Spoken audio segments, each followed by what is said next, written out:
मैं अरस्तु के टाइम की या उससे पहले के आदमी की बात कर रहा हूं। कल्चर कहां से पैदा हुई? या तो खाने से पैदा हुई या पहनने से पैदा हुई। और आपकी कल्चर कहां है?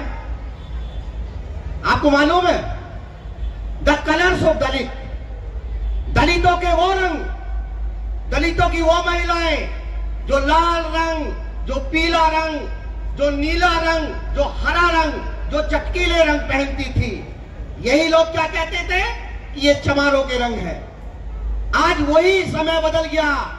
दुनिया की कोई भी महिला अगर अपनी खूबसूरती को दिखाना चाहती है, रैंप के ऊपर अगर कोई भी मॉडल हो, उसको वही दलितों के रंग पहनने पड़ेंगे।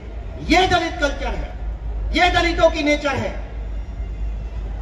कल जो अनाज दलितों के हिस्से में आए वो मोटे अनाज थे, आज वही मोटे अनाज तमाम लोग खाना चाहते हैं। आज वही कपड़े हैं, वही संस्कृति है, वही तरीका है।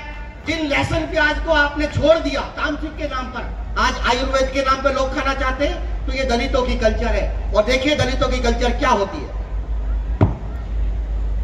कल्चर कैसे पनपती है।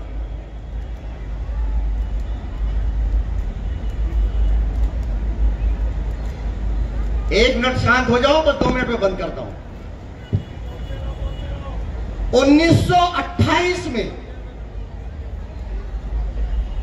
1928 में महाराष्ट्र के कुछ लोगों ने, सर आप मुझे या तो डिस्टर्ब कर रहे हैं या तो मैं जाऊंगा या आप बैठ जाइए आराम से, है ना, बैठ जाइए, मैं भी सुबह से थका हुआ हूं।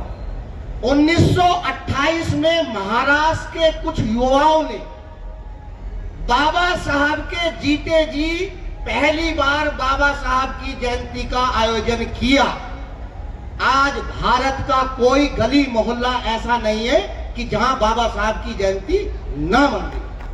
एक बार 1832 में बाबा साहब ने खुद अपने उसमें लिखा है, 1832 में इस देश के दलित एक अंग्रेजों को चिट्ठी लिखते हैं। 1832 का दलित कैसा रहा होगा, उसमें लिखना आता होगा या नहीं लिखना आता होगा। चिट्ठी भी उसने किसी को पैसे देकर के अंग्रेजी में लिखवाई होगी, क्योंकि अंग्रेजों को चिट्ठी जानी थी। 1832 का दलित अंग्रेजी सरकार से अंग्रेजी चाहने की, अंग्रेजी पढ़ने की, अंग्रेजी शिक्षा की क्या कर रहा है, गुहार लगा रहा है। उसको देखो कि तुम्हारे दलित क्या कर रहे थे। आज भारत में जातीय जनगणना की बात हो रही है। मैं जब से बड़ा हुआ हूं तब से मैंने तमाम सामाजिक मंचों के ऊपर तमाम दलित लोगों से, आज कांग्रेस कह रही है, आज तमाम लोग कह रहे, अरे जो दलितों का सामाजिक मूवमेंट है वो तो बहुत दिन से ये कह रहा कि जातीय जनगणना करो। एक चीज और देखो, 1907 में इस देश के दलितों ने एक चिट्ठी लिखी, किसको, अंग्रेजों के जो जनगणना आयुक्त है, एक मुस्लिम थे जिनका नाम था शौकत अली। वो चूंकि अंग्रेजों के बहुत नजदीक थे, उन्होंने वो चिट्ठी कहां पहुंचा दी, उस समय के जो जनगणना आयुक्त थे। और इन लोगों को बताओ जाकर के, इन लोगों को बताओ कि हम किसकी औलाद है। 1911 की जनगणना में भारत का दलित हिंदुओं की आबादी से अलग हो गया।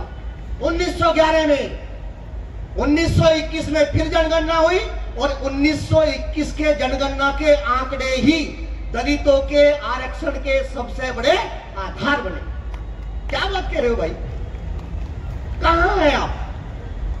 सबसे ज्यादा मानवतावादी एजेंडा आपके पास, आपको मालूम है, दुनिया का तमाम मूवमेंट आप चेक करो, दुनिया की तमाम विचारधारे, चाहे वो मार्क्सवाद है, चाहे वो फांसीवाद है, कोई भी वाद है, चाहे हिटलरवाद है, आपको मालूम है सारा पॉलिटिकल एजेंडा, सारा सामाजिक एजेंडा सिर्फ एक ही लॉ के ऊपर काम करता है, हेट एंड फेयर। एक तरफ घृणा फैलाओ और दूसरी तरफ अपना एजेंडा पेश करो। आपको मालूम है दुनिया की एक ही विचार ऐसा है कि जो लव एंड कोऑपरेशन पे डिपेंड है। बाबा साहब की विचारधारा लव एंड कोऑपरेशन पे है। जो व्यक्ति जीवन भर तिरस्कार झेलता रहा, जब उसको उस देश का संविधान लिखने का मौका मिला तो उसने कहीं भी किसी के साथ घृणा नहीं की। उसने हर आदमी के राइट लिखे, उसने हर आदमी को मौका मिला। आपको मालूम है, तीसरे गोलमेज सम्मेलन में जब बाबा साहब जाते हैं तो 1928 में पहले गोलमेज सम्मेलन में जाने से पहले एक अंग्रेज थे जिनका नाम था एडम स्मिथ, और बाबा साहब ने पहली बार अदर बैकवर्ड क्लास, भारत में कुछ जातियां ऐसी भी हैं जिनकी स्थिति दलितों जैसी ही है, ओबीसी पैदा करके कम्युनल अवार्ड लेकर के आए। और जब वो कमीशन आया, कहां आया कमीशन? महाराष्ट्र से उसने शुरू किया। तो तब तरह के जो तथाकथित लोग थे उस समय की ओबीसी जाति को ये समझाने में कामयाब हो गए कि ये अंबेडकर आपको ओबीसी नहीं बना रहा, ये आपको चमार बना देगा। और उस जमाने में चमार होना कितना बड़ा कलंक था, ये आप सोचिए। लोगों ने नाम नहीं लिखवाया। मंडल कमीशन आओ ना यहाँ करके 89 में ना मंडल कमीशन, तमाम वे जातियां जो दलितों को पीट रही थी, मंडल कमीशन से दलितों का कोई मतलब नहीं था, लेकिन तमाम वो जातियां, उनको लगता था कि मंडल का मतलब दलित, मंडल का मतलब आरक्षण, आरक्षण का मतलब दलित। और आज वो कहां है? आज वो उसी मंडल की तरफ जा रहे हैं। आज वो जो लोग ये कहते थे कि आरक्षण एक भीख है, उसी भीख में शामिल हो रहे हैं। सर, बहुत सारी बातें हैं। आपका आर्थिक आंदोलन आपका इसलिए सफल नहीं हो सकता कि जिस दिन आप आर्थिक रूप से ताकतवर होते हैं, जब आपके पास पैसा नहीं है तो आप आर्थिक आंदोलन की बात करते हैं, और जिस दिन आपके पास पैसा आ जाता है, क्या आपके दिमाग में आर्थिक आंदोलन की बात आती है? नहीं। जिस दिन आपकी जेब में पैसा आता है उस दिन पहली प्रायोरिटी आपका व्यापार करना नहीं होता, आपका मकान खरीदना होता है। आप पास इलाके में जाकर के मकान खरीदते हैं। आप किसी हाईवे के ऊपर जाकर के प्लॉट खरीद के दिखाओ ना, तो आप व्यापारी बनेंगे।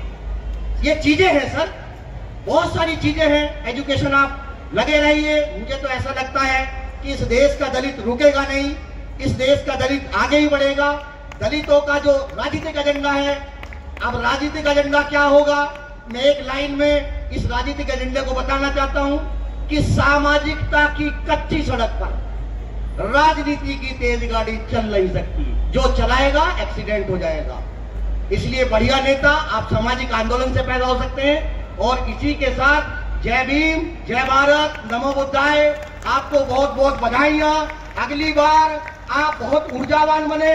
आप कल्चर का मतलब यही होता है कि आसाम की बेटी हिमा दास जब दौड़ती है ना ट्रैक के ऊपर, आपको अच्छा लगता है, आप उसमें अपनी पहचान ढूंढते हैं। जब कोई पहलवान मेडल लेकर के आता है तो आप उसमें दलित ढूंढते हैं। जब सबसे बढ़िया धर्म आपके पास है, सबसे बढ़िया व्यवस्था आपके पास है। एक छोटी सी बात, एक अंत की एक बात कहूंगा। कपड़ों की तो बात बता दी, खान पान की भी बात करूंगा। अरे आप भगवान बुद्ध के अनुयायी हैं, आप बाबा साहब के अनुयायी हैं। ये कैसा बेवकूफी भरा कदम है कि आप भोजन में पवित्रता ढूंढ रहे। क्या है भाई? अरे भोजन में कहां पवित्रता है? आदमी ने ये तय करने के लिए लाखों करोड़ों साल पहले मनुष्य ने, जानवर ने भी ये तय करने के लिए कि कौन सी चीज खाई जा सकती है और कौन सी चीज नहीं खाई जा सकती, लाखों करोड़ों लोगों ने अपनी जान गंवाई है। अरे भाई पालक भी हो रहा, हर हरी चीज आप खा नहीं सकते ना। इसको सीखने में, इसको जानने में लाखों करोड़ों साल लग गए। और आप एक दिन घर में बैठ करके कोई वेजिटेरियन बनना चाहता है, कोई नॉन वेज बनना चाहता है, अरे बुद्ध से पूछो ना, कभी बुद्ध को भी जानो। मुझसे पूछा एक ब्राह्मण व्यक्ति ने, भगवान बुद्ध से पूछा कि आप अहिंसावादी हैं, आप जीवों की बात करते हैं, आप दया की बात करते हैं, तो मुझे बताइए कि मांसाहार करना चाहिए या नहीं करना चाहिए? तो पता भगवान बुद्ध ने क्या कहा? आपको पता होना चाहिए कि काल और परिस्थितियां ये तय करती हैं कि मैं क्या खाऊंगा और क्या नहीं खाऊंगा। भोजन मेरे लिए स्वाद का साधन नहीं है, भोजन मेरे लिए ऊर्जा का साधन है। और जो चीज वहां अवेलेबल होगी उसको मैं खाऊंगा। चलिए, जय भीम, जय भारत, नमो बुद्धाय।